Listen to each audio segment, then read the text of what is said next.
Brace for impact. The U.S. military might be preparing for an epic battle with China. It gives me no joy to say this, but another war may be in the making. America versus China. To be clear, sir, U.S. forces, U.S. men and women would defend Taiwan in the event of a Chinese invasion. Yes. You didn't want to get involved in the Ukraine conflict militarily for obvious reasons. Are you willing to get involved militarily to defend Taiwan if it comes to that? Yes. You are.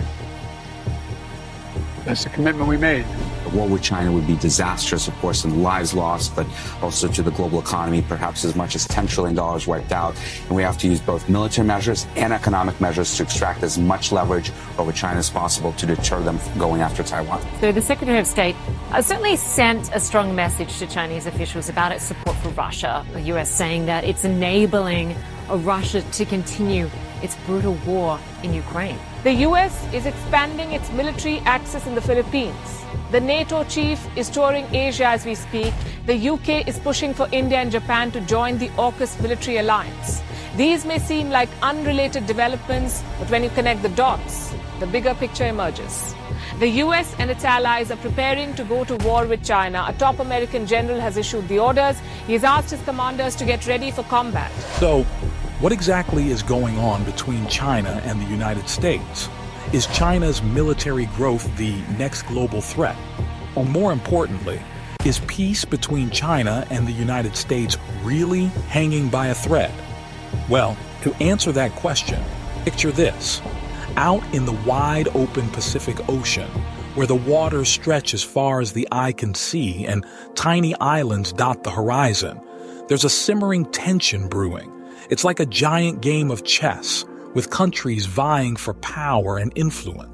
And right in the middle of it all is the U.S. military, making strategic moves as China's influence continues to grow. It's like a dance of giants, with each step carefully calculated to maintain balance and control. But lately, things have been heating up as China flexes its muscles and sets its sights on becoming a dominant player on the world stage. And that's got the U.S. military on high alert, preparing for what could be a showdown of epic proportions. Imagine a scene straight out of an action movie. The rugged shores of Magashima, a tiny island tucked away off the coast of Japan. Now picture this tranquil spot suddenly buzzing with activity. It's not a film set, but real-life construction crews swarming the island like ants, turning it into a military stronghold. But why the sudden fuss over this remote speck of land? Well, it's all part of a bigger plan. A partnership between Japan and the U.S. to beef up their defense game in the face of looming threats. You see, Magashima isn't just any island. It's become a symbol of their alliance and a strategic chess piece in a high-stakes game. And it's not alone. Islands all across the Pacific are getting a military makeover, with a little help from Uncle Sam. These fortified outposts aren't just for show. They're a clear message to anyone thinking of stirring up trouble. Don't even think about it. They're like checkpoints on a highway, keeping watch and ready to spring into action if needed. It's a sign of the times, a visual reminder of the growing tensions between the big players on the global stage.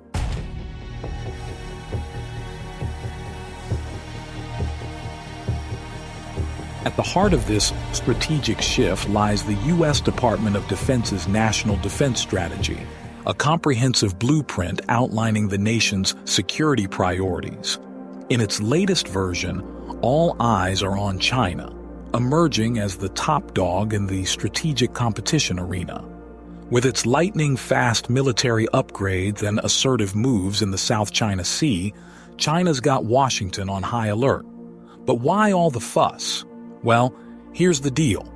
China's not just flexing its muscles for show. It's on a mission to shake up the regional and global order, molding it to fit its own authoritarian style. And that, my friends, goes head-to-head with the system the United States set up after World War II, a system built on rules and order. So, what we've got here is a clash of titans. China's vision versus America's legacy. And right in the middle of this showdown, you guessed it, the U.S. military strategizing its next moves in this high-stakes game of geopolitics. The South China Sea is once again making headlines. This time, Beijing is furious over an American destroyer in the waters.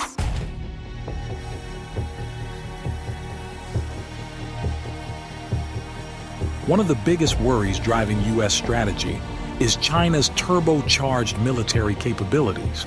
We're talking about a country that's not just growing, it's exploding. Picture this.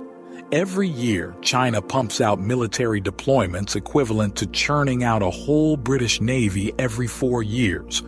Wrap your head around that.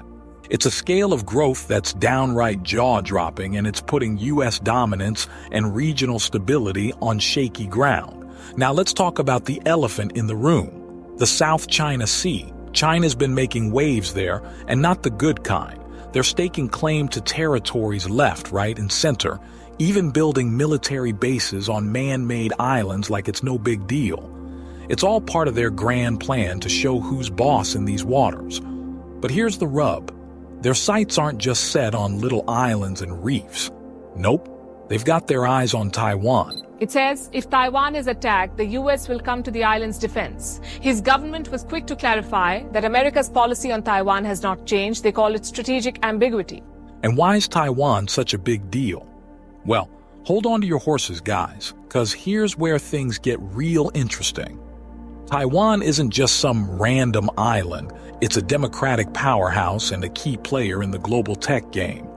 We're talking about the guys who churn out those fancy microchips that power everything from your smartphone to your smart fridge. Yeah, they're kind of a big deal. I absolutely believe there's need not be a new Cold War. I've met many times with Xi Jinping, and we were candid and clear with one another across the board.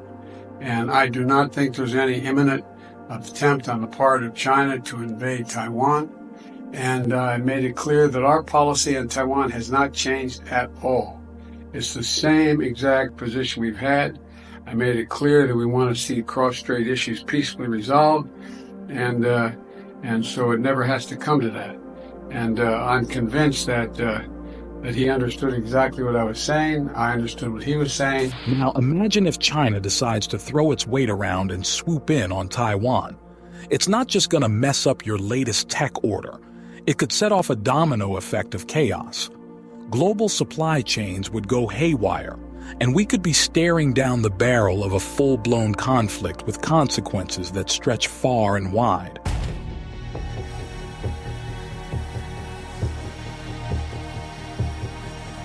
So, with all this brewing tension, what's the U.S. military doing about it? Well, they're rolling up their sleeves and getting down to business. They're shaking up their strategy in the Asia-Pacific region, building up alliances, and beefing up their military muscle to stand up to China's growing boldness. And let me tell you, they're not messing around.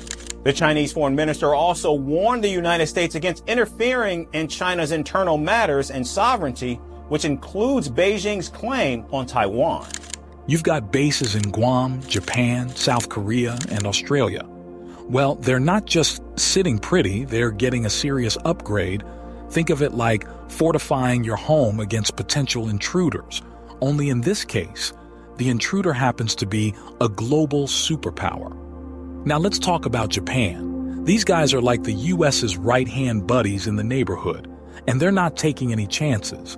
From Magashima to Okinawa, they're turning their southern islands into fortresses.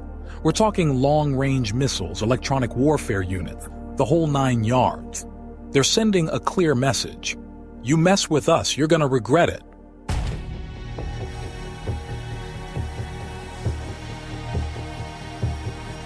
Now let's talk about the squad forming up against China. We've got South Korea, Australia, and India, all playing crucial roles in the US's game plan to keep China in check. South Korea's teaming up with Japan, and it's like watching two powerhouses join forces. They're tightening their military bond, making sure they've got each other's backs in this high-stakes game. Australia's not slacking either. They're beefing up their defenses, making it crystal clear they won't back down in the face of any threats. And then there's India, the rising star in this geopolitical theater. They're cozying up to the U.S., forging a partnership that's got China raising an eyebrow or two. But here's the real kicker. It's not just about flexing military muscles. The U.S. military's got a strategy, and it's called deterrence by denial. It's like saying, you want to play rough, China? Well, good luck getting past this wall of defense we've built up. They're basically showing China that any aggressive moves are just going to blow up in their face.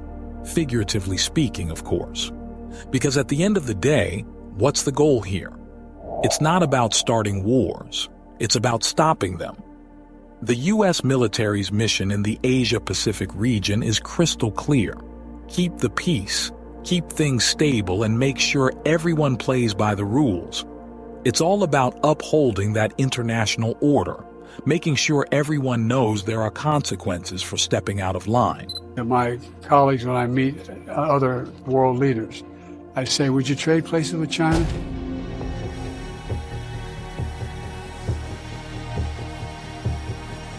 So let's sum it all up. What we're seeing here is the U.S. military pulling out all the stops to build a fortress in the Pacific, a fortress aimed squarely at China and its grand ambitions. But here's the thing, the ball's in China's court now. It all comes down to how they read the situation, whether they see the writing on the wall and think twice before making any bold moves. This is General Mike Minion. He oversees the U.S. Air Force fleet of transport and refueling aircraft. Recently, he wrote a memo. It begins on a grim note, and let me quote from what he said. I hope I'm wrong. My gut tells me we will fight in 2025. Sure, the possibility of conflict hangs heavy in the air. But here's the silver lining. Through all these maneuvers, all these strategic chess moves, the ultimate goal remains the same, keeping the peace. Because at the end of the day, nobody wants to see this powder keg explode. The hope is that these deterrence measures will do their job, keeping things in check and ensuring that peace and stability reign supreme in the Pacific. But we want to hear your thoughts on this, so let us know in the comments section below, and to watch the latest geopolitical news, watch this video here.